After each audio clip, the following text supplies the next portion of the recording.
Hello everyone. Today I'll show you how to delete something from a picture in Photoshop.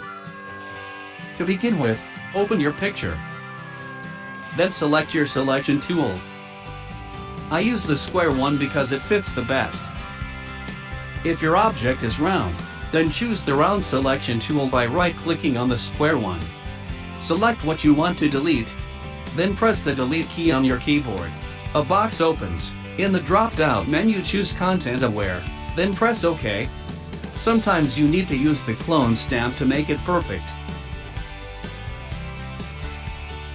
To select an area, press the Alt key and click on the spot you want to select.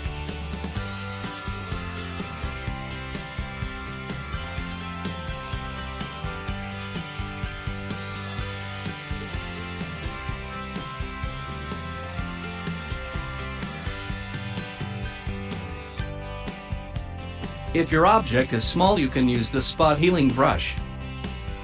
If you can't find it, press on the three dots or the tool underneath the magnifying glass. Then select the spot healing brush tool, then paint away what has to be removed.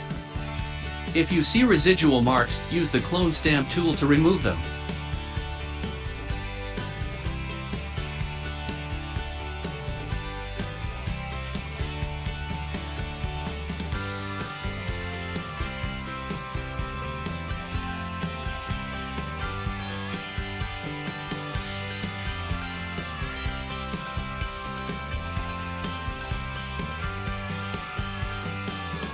I hope you liked this little quick tip. See you in another video.